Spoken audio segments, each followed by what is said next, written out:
The Santa Fe sun was relentless, baking the desert earth into 1,000 cracked mosaics.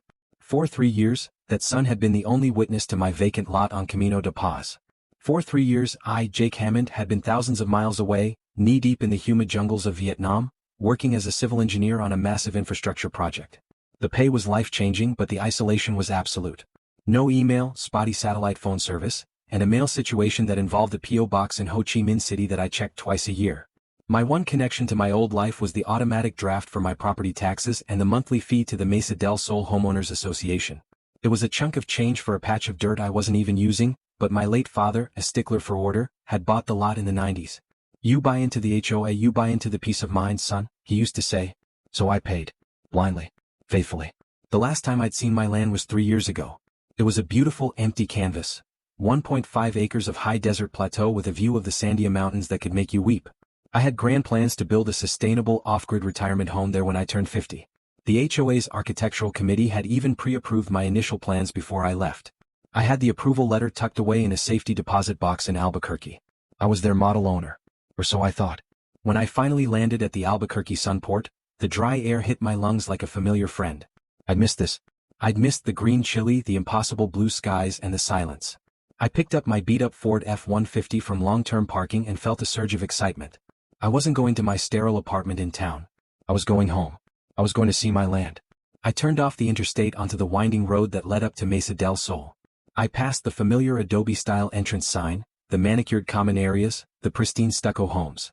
I rounded the final bend onto Camino de Paz, my heart thumping with anticipation. And then I slammed on the brakes.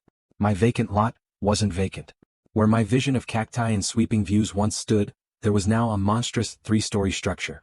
It was a ghastly thing, a boxy territorial-style building with fake Vegas and a parking lot full of rental compacts. A neon sign out front buzzed with the name, The Desert Rose Inn. I sat there, my truck idling, my brain refusing to process what my eyes were seeing. I got out, my legs unsteady, and walked to the edge of the property. There was a paved driveway, a sign for hotel guests only, and a keycard box by the main entrance. I was looking at a fully operational 40-room hotel. On my land. For a moment, the rage was so pure it was blinding. I thought I was having a stroke. I leaned against the hood of my truck, pulling out my phone with a shaking hand. I pulled up the property appraiser's website. I typed in my parcel number. The screen loaded and there it was, my name. Jacob R. Hammond. Still the owner of record. But how? How was this possible? I drove straight to the HOA management office, a low-slung building near the community pool. I marched past the receptionist and burst into the office of the property manager, a smug-looking man named Gary with an expensive watch and a fake tan. "What the hell is going on?" I demanded, slapping my phone on his desk, showing him a picture of the hotel. "That is my land." Gary didn't even flinch. He leaned back in his leather chair, a thin smile playing on his lips. "Ah, Mr. Hammond. We wondered when you'd show up. Please have a seat." "I don't want a seat. I want to know why there's a hotel on my property." He folded his hands. "The board, in its fiduciary duty to the community, identified that your lot had become a burden. It was vacant, unkempt, and attracting wildlife. It was a violation of the CC&Rs regarding the maintenance of vacant land within the community for a period exceeding 6 months. My lot wasn't unkempt. It's desert landscaping. That's how it's supposed to look." I yelled. Nevertheless, the architectural committee reviewed the situation and determined that the best course of action for the community was to approve a development plan that would enhance property values for everyone. The Desert Rose Inn does exactly that. "You approved a hotel? On my land? Without my permission? Are you insane?" Gary's smile widened. He pulled out a copy of the HOA's covenants, conditions, and restrictions. He pointed to a section I'd never really paid attention to before. Section 14C, Mr. Hammond. The Failure to Maintain Clause. It states that if a homeowner fails to maintain their property in accordance with community standards for a period of more than 1 year, the HOA board has the right to enter the property and perform necessary maintenance and improvements to bring it up to code, the cost of which becomes a lien on the property. "You paved paradise and put up a parking lot," I whispered, quoting the old Joni Mitchell song, "and you call that maintenance?" It was a necessary improvement. The developer, Southwest Heritage Hotels, approached us with a proposal. They covered all construction costs in exchange for a 99-year lease on the land. We, of course, approved it on your behalf to protect your investment and the community's aesthetic. He pushed a document across the desk. "The lease agreement. We signed it for you, as is our right under the necessity clause, when an owner is unresponsive to certified notices." I was speechless. They had leased my land to a hotel chain for nearly a century. They were collecting the lease payments, no doubt using them to offset their own costs and leaving me with, what? A ruined view and a legal nightmare? For 2 weeks, I lived in a haze of anger and despair.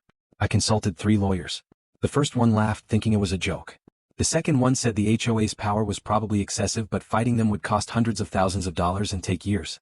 The third one, a grizzled old-timer named Martha Sanchez who practiced out of a dusty adobe in Old Town, was the only one who listened. HOA CC&Rs are powerful documents, Jake, she said, sipping her black coffee. But they aren't the law of the land. They can't just give away your property. The real question is, how did the hotel get a building permit from the county without the landowner's signature? She sent me to the Santa Fe County Planning and Development Department. For 3 days I sat in a cramped records room digging through microfiche and dusty files. I found the building permit application for the Desert Rose Inn. It was signed all right. It had a signature on the line for property owner. But it wasn't my signature. It was a clumsy block-letter forgery that read Jacob Hammond, in a handwriting that looked nothing like my own. Attached to it was a notarized owner's authorization and construction access agreement between me and Southwest Heritage Hotels. The notary stamp was from a woman in Phoenix, Arizona. I had never been to Phoenix. I had never met a notary in Phoenix. I had a rock-solid alibi. For the entire month the document was supposedly notarized, I was in a jungle camp in Vietnam with 50 other engineers as witnesses. I called Martha. Martha, I found it. They didn't just abuse their HOA power. They committed fraud. Forgery. Criminal fraud. Bring it in, Jake, she said, and for the first time, I heard a smile in her voice. Now we go on the offensive. The lawsuit we filed was a thing of beauty. It wasn't just a property dispute. It was a RICO case, a Racketeer Influenced and Corrupt Organizations Act complaint. We sued the HOA board members individually, Gary the property manager, Southwest Heritage Hotels, and the notary in Phoenix. We accused them of a civil conspiracy to commit fraud and forgery. The discovery process was brutal. We subpoenaed emails, financial records, and meeting minutes. The truth unraveled faster than a cheap sweater. It turned out Gary, the HOA president, a pompous retired dentist named Dr. Stevens, and the CEO of Southwest Heritage were all old golfing buddies. They had concocted the scheme over cocktails at the country club. They knew I was overseas and unreachable. They figured that even if I came back, I'd be a regular guy facing a multi-million-dollar corporation and a powerful HOA. They thought I'd be intimidated, that I'd take a lousy settlement and go away. They forged my signature. They backdated the HOA's approval. The notary in Phoenix was a secretary at Southwest Heritage's corporate office who notarized the document without ever seeing me. She later admitted in a deposition that her boss told her to just backdate it and stamp it, it's fine. The HOA's argument that they were acting under the CC&Rs crumbled instantly. Their own bylaws explicitly stated that the HOA could place a lien or perform maintenance, but it had zero authority to lease, sell, or grant an easement on a member's property. That required a separate, notarized document signed by the owner. They knew this. They just didn't care. The case never went to a jury. 6 months into the discovery process, the defendant's lawyers came to Martha with a white flag. They wanted to settle. We met in a neutral conference room. On one side of the table were me and Martha. On the other side were a small army of lawyers representing the HOA, the hotel, and their insurance companies. They looked like they hadn't slept in a month. Their offer was simple. They wanted to make this all go away.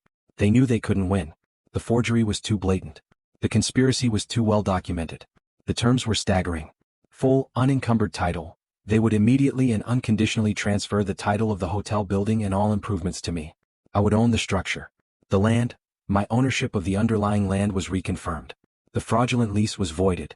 Cash damages. The HOA's insurance company would pay me $1.2 million for emotional distress, loss of use of my property, and legal fees. Resignations. Gary, Dr. Stevens, and the other board members involved in the scheme were forced to resign immediately. No admission of guilt. The standard legalese that let them slither away without a criminal conviction. Martha looked at me. I looked at the pile of documents. I owned a hotel. The HOA's lawyer cleared his throat. This is a full and final settlement, Mr. Hammond. You will own the hotel free and clear. I leaned forward, a grin spreading across my face for the first time in a year. Too bad, I said, my voice echoing in the quiet room. I'm now legally the owner of it. And the first thing I'm going to do as the new owner is figure out how much it costs to paint this entire eyesore. The hotel's lawyer turned white. Paint it? You can't just, the brand standards, the HOA's architectural guidelines. I laughed. A genuine full-bellied laugh. The HOA? The one run by my new golf buddies? I'm sure they'll approve my color choice. I'm thinking hot pink. Or maybe a nice, aggressive lime green. I didn't paint it pink. I'm not a monster. But I did exercise my rights as the new landlord. First, I evicted Southwest Heritage Hotels. I gave them 90 days to get out. They tried to sue, but the fraudulent lease they relied on was the very document that had sunk them. The judge threw their case out so fast it made their heads spin. Today the building is now Hammond's Landing, a wildly successful boutique hotel and restaurant. I hired a local architect to strip off the fake territorial crap and give it a clean, modern desert aesthetic that actually fits the landscape. The restaurant, The View, is booked solid every night. People sit on my patio, drink my margaritas and stare at the Sandia Mountains from my land. Gary moved to Florida. Dr. Stevens' wife divorced him. The notary lost her license. Me? I live in a beautiful, sustainable home I built on the far end of the lot, well away from the hotel. I can walk to my restaurant for dinner. The Mesa del Sol HOA is still around, but they're much quieter now. They send me polite letters asking if I'd consider serving on the board. I frame them and hang them in the hotel lobby, right next to the framed copy of the forged document, a permanent monument to the day a greedy HOA tried to steal my American dream and ended up handing me a gold mine. The moral of the story? Be careful whose land you build on. The owner might just come home.